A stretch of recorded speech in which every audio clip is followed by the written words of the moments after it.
Bonjour les amis, j'espère que vous avez passé une semaine merveilleuse et que vous attendez avec impatience cet imminent sabbat. Ce sabbat est un jour encore plus spécial. L'Église adventiste mondiale a désigné le 17 octobre comme la journée de l'esprit de prophétie et de l'héritage adventiste. Cette journée spéciale nous offre une merveilleuse occasion de réfléchir à la manière dont le Seigneur nous a conduits par le passé et à la façon dont nous pouvons avoir confiance en lui en l'avenir.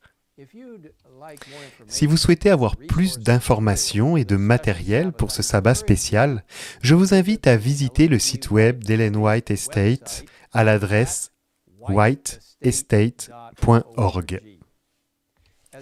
Alors qu'Ellen White approchait de la fin de sa vie, en réfléchissant à la merveilleuse façon dont Dieu avait conduit le peuple de Dieu, elle a écrit ces mots bien connus. En nous remémorant notre histoire, ayant parcouru toutes les étapes de notre progression vers notre état actuel, je puis dire « Loué soit le Seigneur ». Lorsque je constate tout ce que le Seigneur a accompli, je suis rempli d'étonnement et de confiance dans le Seigneur notre chef. Nous n'avons rien à craindre de l'avenir, si ce n'est d'oublier la façon dont le Seigneur nous a conduits et ses enseignements du passé. Alors que nous regardons l'avenir incertain de demain, quelle paix, quel espoir et quelle sécurité ces paroles apportent à nos cœurs. Nous avons ici le témoignage de quelqu'un qui a vu Dieu donner naissance à ce mouvement spécial du reste des derniers jours, précisément au moment prédit par la prophétie, guidant sa formation et sa croyance, en nous guidant encore aujourd'hui.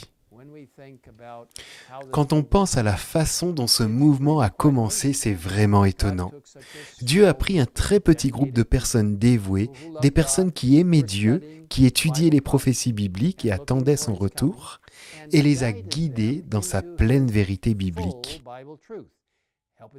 les aidant à comprendre le vrai message du Christ notre Seigneur, le Christ dans le sanctuaire céleste, le message des 3 anges, son retour, la bénédiction du sabbat, la compréhension que les morts dorment jusqu'à son retour, le grand conflit, le don de l'esprit de prophétie, l'importance d'une vie saine et bien plus encore.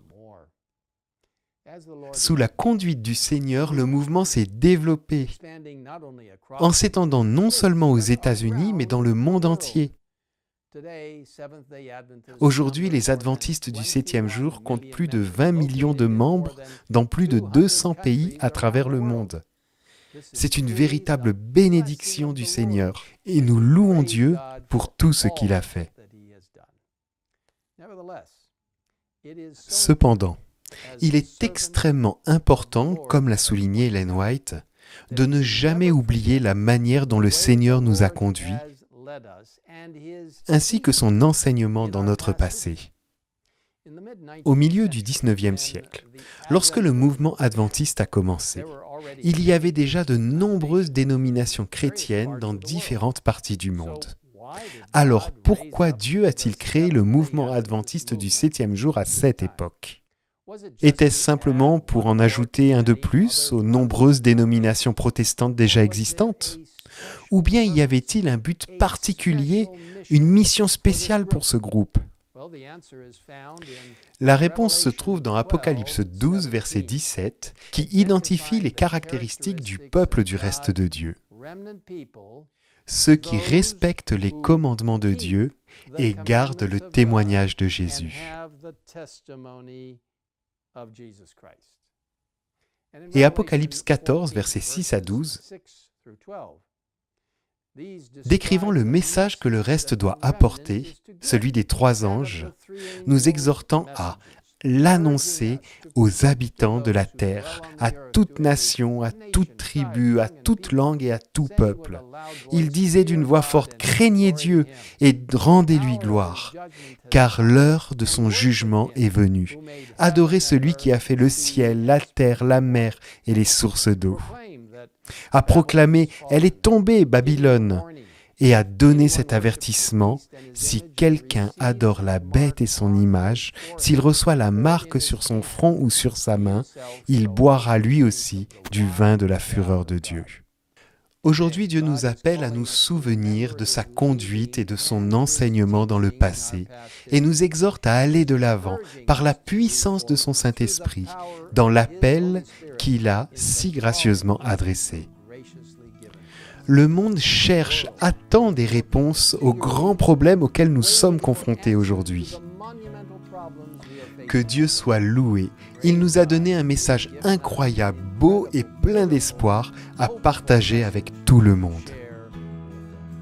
Prions ensemble.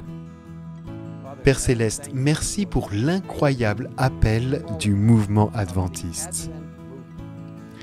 Les adventistes du 7e jour ont été appelés à faire partie de ton peuple du reste, de ton Église du reste, pour proclamer au monde le précieux message des 3 anges d'Apocalypse 14 et du 4e ange d'Apocalypse 18, invitant les gens à sortir de la confusion et de Babylone et les appelant au véritable culte de Dieu.